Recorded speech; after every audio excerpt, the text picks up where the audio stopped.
It is the first day of May and we are in peak severe weather season, and just in, some Oklahomans are now under a tornado watch. We are ready to give you the first alert. Thanks for joining us at 4, everyone. I'm Zach Rael. Good afternoon to you. I'm Abigail Ogle. We have our Chief Meteorologist Damon Lane here in studio with us. Of course, we also have our chasers out ready to bring you the first alert. Damon? Yeah, good afternoon. It is another day where we are tracking the risk for severe weather. Right now, though, across central Oklahoma, we do not have any storms. It's going to be a little while before we see any storms come in to central Oklahoma. We do, however, have a brand new tornado warning. Now, this is deep into the Texas Panhandle here. You can see here we're going to be east of Amarillo. Off of this cell, that's going to be near Clarendon. And so a tornado warning is headed towards Shamrock, Texas here. And again, our crews are out. There is Shane, there is Storm Command, there is Sky 5 and Derek Klein right now, keeping a close eye on these storms that, again, are still pretty deep out into the Panhandle. But this is where the threat begins for today. Yesterday, the threat started just west of I-35. Today,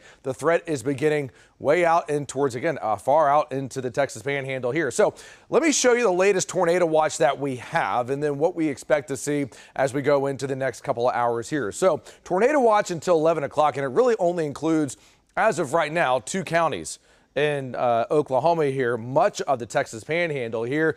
Storms are developing much farther out to the west, and so that's going to basically mean that this can take a little bit longer for these storms to come in here right now. So it's going to be a little while, but this is the risk for severe weather that we have in play here. So far western Oklahoma, you're right now under an enhanced risk for severe weather from Woodward all the way down to Hobart. So that will not be the only tornado watch that we are likely going to see for later today here. We'll likely see an additional watch that will be issued later this afternoon for western and central Oklahoma. For the OKC Metro up towards Stillwater, Ponca City, we are in a slight risk for severe weather.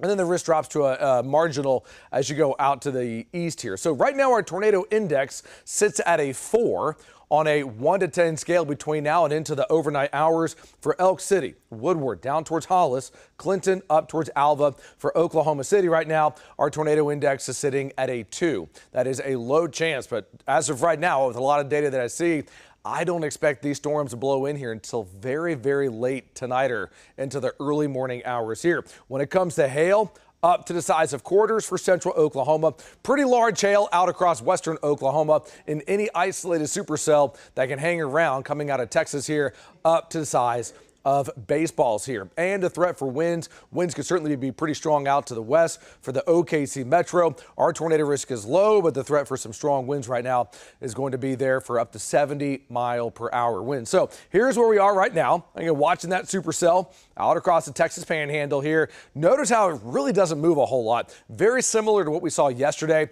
These storms are going to have kind of some interesting movement until much later tonight. So storms out across the Texas Panhandle will move to the east and then drop down to the southeast here. Here we are at 8 o'clock. Notice how the storms are still in the Texas Panhandle here. Then as we go towards 9 and 10 o'clock, we begin to see a system move in here, and it begins to kick those storms out of the Panhandle, and they begin to march into Oklahoma. So that is why many of us right now do not have a single watch out right now, because it's going to be a while, a very long while before these storms come in. Here we are at 1 a.m. watching storms from Hobart down towards Altus, and then watching these cells beginning to make a run up towards Oklahoma City, Norman, Chickasha, and Pauls Valley. Look at that timestamp right there at 3 to 3:30 in the morning, and right along the leading edge, we're going to have to watch for an embedded tornado threat.